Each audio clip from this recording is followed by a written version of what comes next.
everybody, my name is Bethany. Welcome to the Beauty of Pastel. I'm so excited to paint with you guys today. This week we're going to be working on a painting from the past.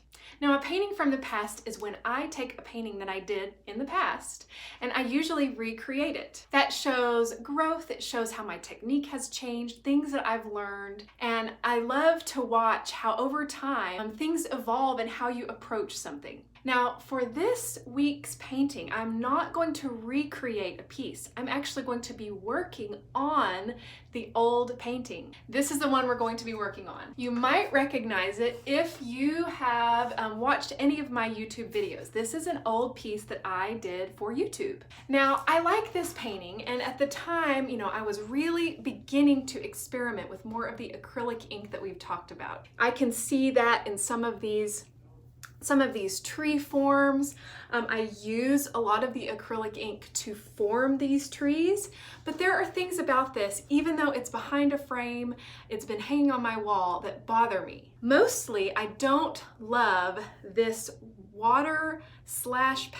I don't think that it reflects properly, and I also don't love all of the sky holes everywhere. And so I'm actually going to take this out of the frame for you. I'll show you how it's put together, and then I'm going to put it on my board and we're going to work on this. I'll be actually brushing off quite a bit of the pastel because if I remember correctly, I worked and I worked and I worked on this water because I just wasn't quite confident with my approach. You can tell that this is not behind museum glass. This is regular, what is called conservation clear glass, which is fine for pastel, but it does show a lot of reflection. So let's get started. I'm gonna hope that it goes well. I hope you guys have fun watching, and so let's go. Okay, I'm just going to show you really quick, and when I turned it upside down, I didn't realize that there wasn't even a dust cover. The first thing that I always do is unscrew these eyelet screws to keep the wire intact. I want to keep that hole there.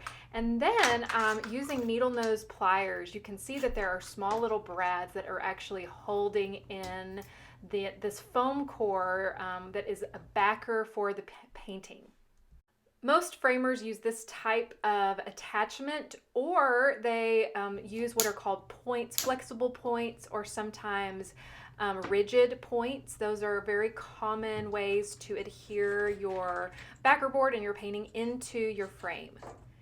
The painting was not attached to the backer board, it just gently lays in there, and there is a spacer between the glass and the painting. You can't really see them. They're just little plastic pieces on the edge of the frame. Okay, and so now it's on my board, and we're going to begin the long process of brushing a lot of this pastel off. I don't like the water. I never have really liked the water. I worked and I worked and I worked on it, and it just kind of lost its vibrancy. It doesn't really read as a river. It reads more as kind of like a blue path, because the reflections aren't present. There aren't any. And so I'm just using a very soft filbert here to just gently brush off the pastel. I'm also using a stiffer flat right there. That's actually a natural bristle brush to work a little bit on some of those sky holes, because I just really want to reveal some tooth on this paper. I think it's a little awkward, all of the different shapes that the trees are making. I think they are too dynamic and the edges themselves are too hard. I think overall it takes away from the areas that I really wanted this piece to be about, which is about the river/path. I am going to be making this more of a river. Okay, I'm going to I'm still working on pulling off that pastel. It's dropping directly down into my tray beneath this piece. And I'm just not blowing on it. I'm really trying to be pretty careful to not fluff it up into the air too much. Now I'm going to use some rubbing alcohol and my fan brush, and I'm going to work on the edges of those trees to further reveal tooth. Basically, I'm melting the pastel back into the paper so I have the tooth, I have more tooth available. I'm going to work that alcohol over all of the areas where I'm actually going to put more pastel. In this piece, I'm going to really extend those trees all the way up the paper and really lose all of those very awkwardly shaped tree, the edges of the trees.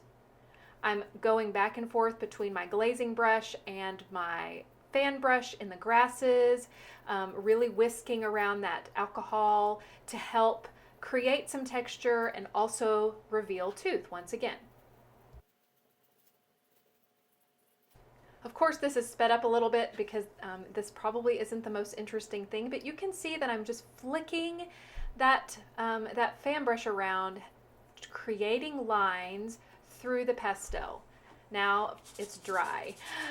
With the magic of video, I say that all the time. Okay, so these areas are areas that I'm going to begin to darken and cover because I'm wanting to extend the trees up and off of the paper. So I'm using a spruce blue new pastel to kind of like, how I do in the beginning of all of my videos, a lot of videos anyway, where I just swipe in that hard pastel and then work it back in with alcohol to create a wash.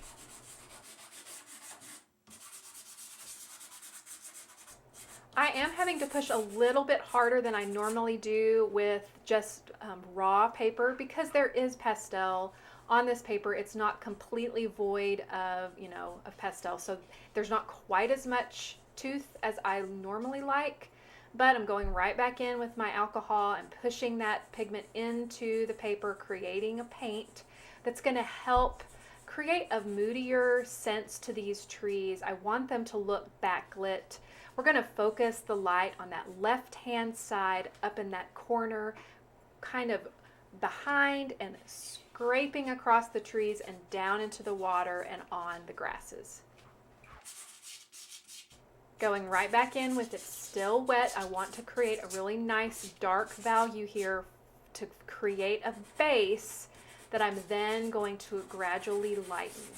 Also putting some of those darks at the bases of the trees. I feel like they would be a little bit darker. Using both, scumbling motions and then also angling the pastel, rubbing that hard edge of those new pastels along to create some thin twigs, some little branches, pulling that same color down into the water, and then bringing my alcohol and my fan brush right back in.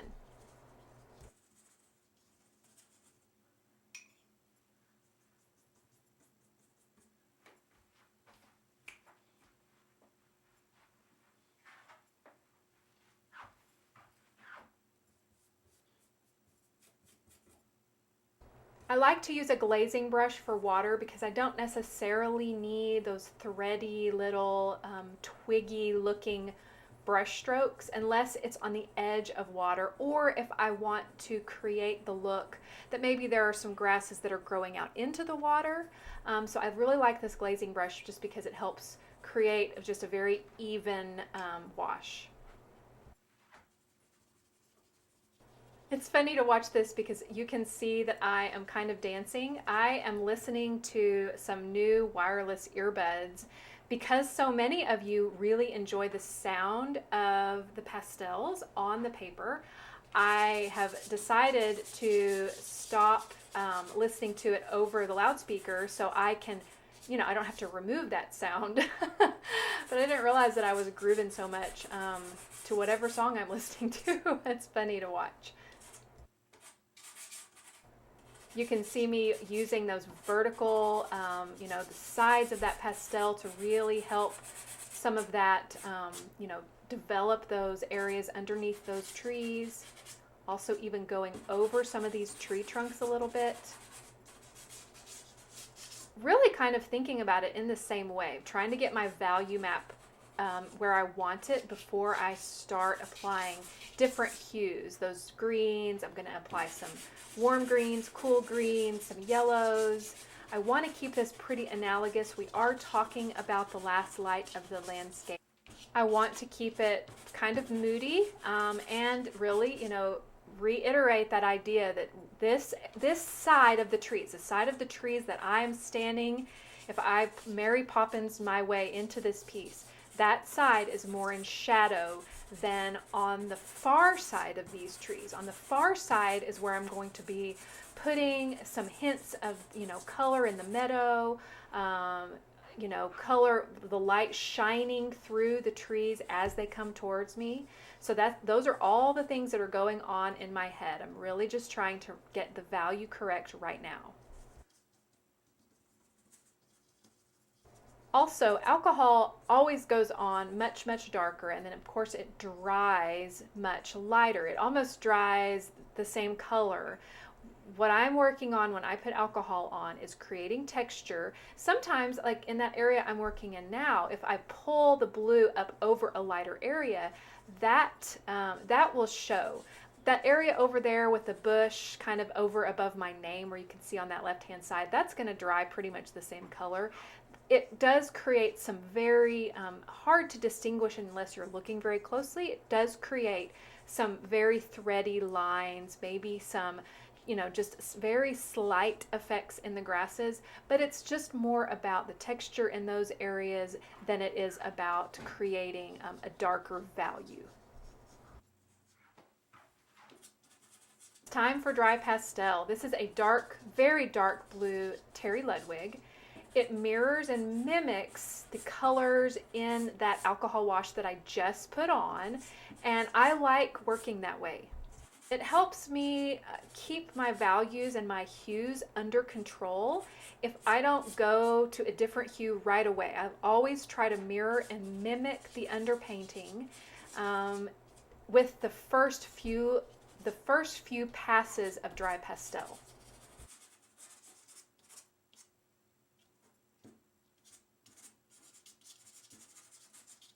You'll notice that I'm mostly putting this dark blue at the bases of the trees and at the lowest branches of the trees. That's, to me, where there would be most of the shadow, but I'm also working up a little bit here. You can see me creating a flow of that same color through the tree. I don't want to isolate too many values yet. I don't want to create any sparkle just yet. I'm still creating a base for the brighter colors. Now I'm just pushing that pastel, especially in the water, because I really want that to be kind of a dark, moody water, especially as it's coming towards us. So I needed to push that into the paper. Now I'm using a very, very cool blue, green blue Richardson on top of that Terry Ludwig. It's just a value, just a very tiny bit of value difference, just a slightly different hue to start working my way warmer. I've said before in a lot of my lessons that I like to work dark to light, cool to warm, especially as some object in the landscape, a tree or a bush, is growing up towards the light. So before I can add a lot of warms, I need there to be a bridge value, and that's what this is right now. It's in between very, very cool, which is blue, and very, very warm, which is a warm green, a yellow green, or a yellow. Any type of true green is warmer than this blue green, and so I'm really just being very gradual about how much I go up and how quickly I raise the color temperature.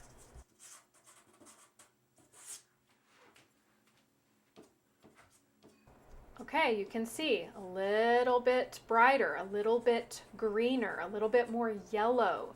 It's still considered, pretty, that it looks much lighter, but this is a pretty dark green, very true green. I don't want to use any really yellow greens yet. This type of green, would definitely be more in the shadow areas. Also bringing some of that a really dark blue back in to help my values in the water.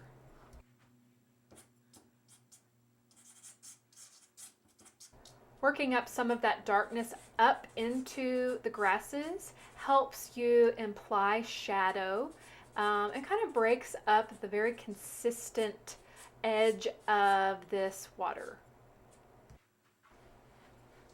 I'm working in another Terry Ludwig. This is a newer one in my collection. I don't know the number of it. I got it at IAPS.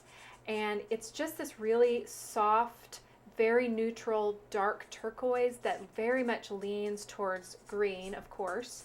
There's a lot of green in turquoise. And it really is just a beautiful color for any type of shadows, just to create a little bit of texture in your shadows and shifts, just very small shifts of hue and temperature.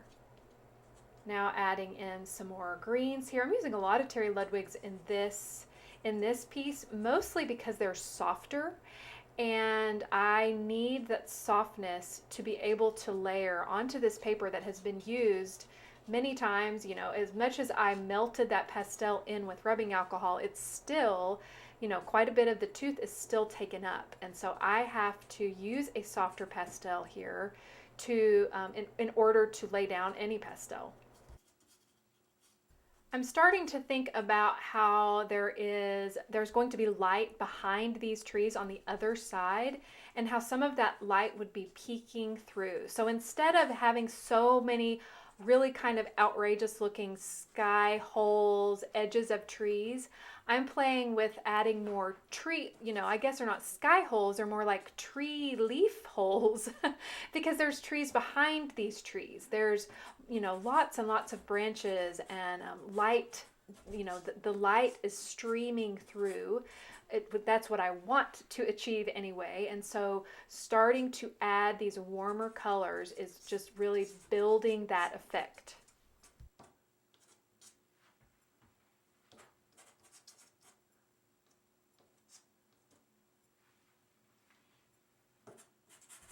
Adding in some of those greens onto the edges of that far left area is going to help me create the sense that the light is coming kind of from over there. It's peeking through, it's passing through. And then, you know, if it's doing that, we have to think trees have form. There's always branches that are coming out towards you and, you know, away from you. And so a lot of times, especially in a scene like this, there could be branches that are reaching out and catching some of those same rays of light. And so it just really becomes about sensing where that light may be and trying to connect those values through the piece.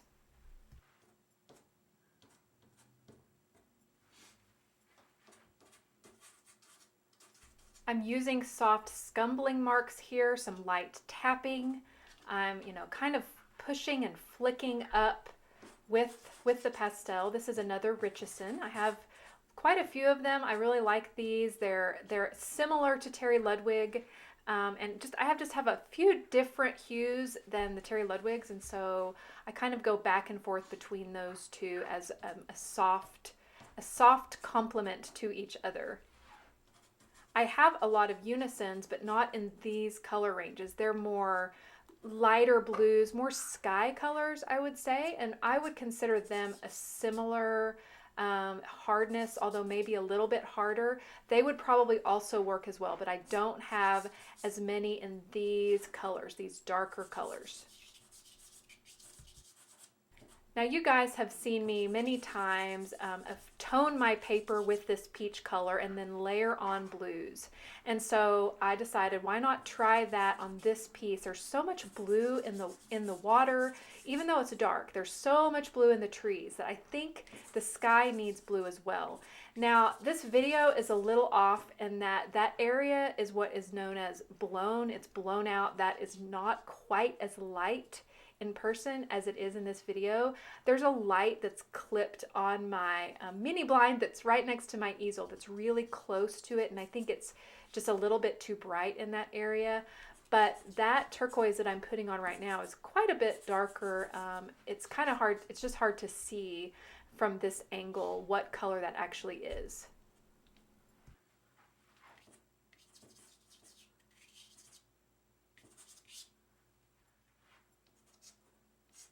Continuing to work even a little bit lighter. That's one step lighter of a very, very yellow-green Richardson. Kind of starting to think about what that light might be doing in some of the grasses along the edge of the water, which I haven't really worked on yet. I'm just working my way, you know, developing the look of light streaming down. That's a Giraud that I'm using now. It's a very yellow-green, but, you know, slightly different, not quite as bright as what I've been using. Just really kind of wanting to develop the depth and the character in this area.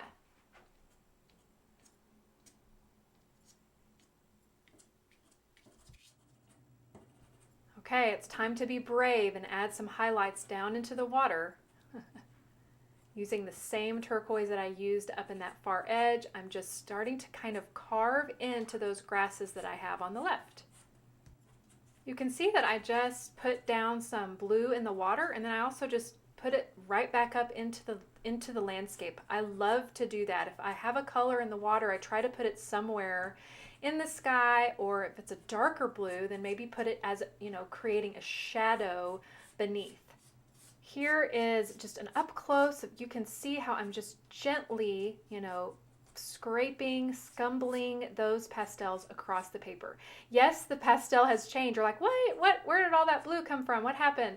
My camera card ran out, so don't be mad at me that I didn't get about 5 to 10 minutes of this recording, but too late to stop it, guys. There's no going back. So here's your video, but there is still quite a bit that I am going to be doing on this piece, so don't worry.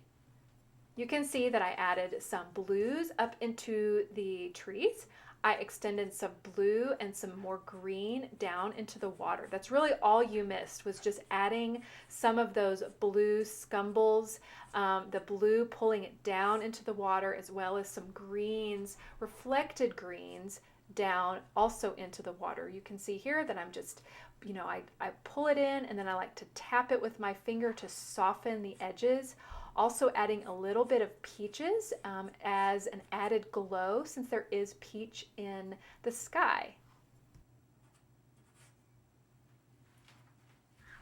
I take a paper towel right here, and I'm just kind of scraping off that area because it needed a little bit higher value. It needed a little bit of sparkle, needed a hint of just really, really creamy white. This is not a blue, this is more of a cream, and that just helps the water glow a little bit more. Can't you see how much that changed, just that one little area? Now I'm really just working on the distant, you know, the meadow that is, you can kind of see past these trees. Also some very, very tiny little sky holes. And I'm not really, you know, I'm blending them in. I'm softening and touching the edges of them. Because, you know, I want there to be a sense of light behind this, but I don't want it to be as hard-edged as it was in the beginning before I scraped off and brushed off all that pastel.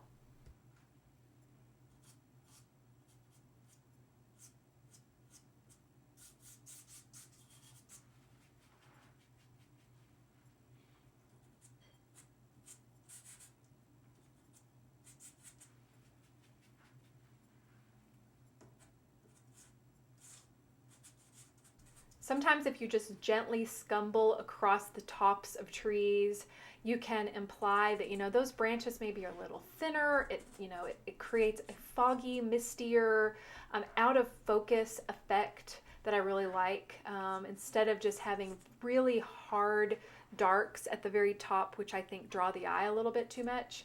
So I often will, you know, just kind of pull a little bit of sky color down to create almost an ethereal glow in those trees.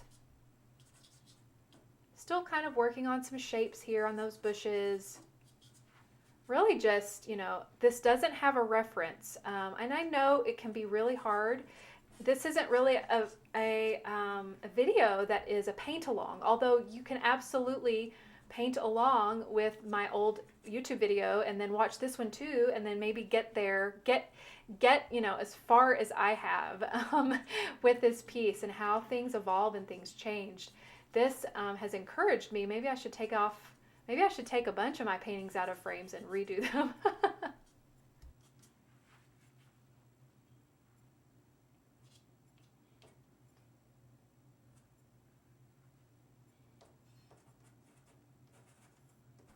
A lot of the marks here are really purely instinct and intuitive, this organic. What if I just, tapped that pastel there really quickly? What would it look like? Really responding to the piece and what it's telling me, stepping back a lot and squinting at it, relaxing my focus to see different areas that might need help. Are there tree trunks that are out of alignment? Does the light and the dark in the trees look weird, or is it not flowing well? I'm always looking at the shapes. I'm looking at the shapes of the colors make and what the elements are making. So I'm just constantly problem solving and evaluating the piece.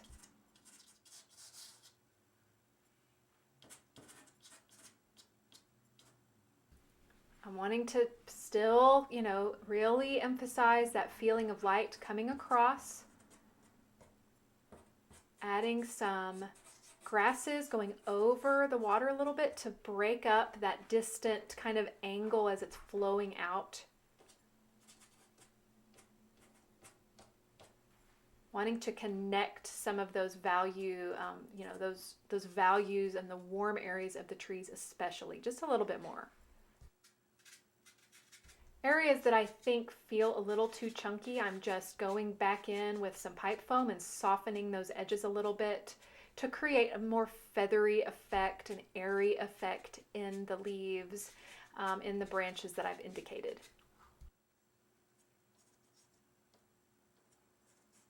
That's a really, really light, almost lime green. If I, saw that color in my palette box, I think I never used that, but it is a great color for very, very sunlit leaf, little tiny leaves sticking out, catching those beautiful last rays of sun.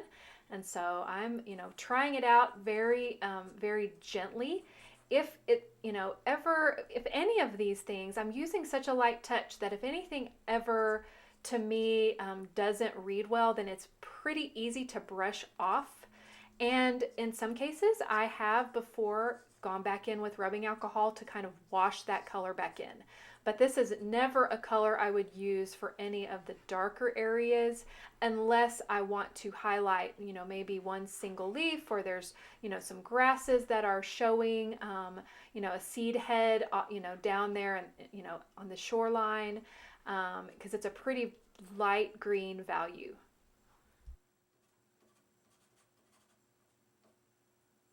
The same goes for these other greens. I'm really wanting to just, make very slight adjustments to areas that I think would be catching more light.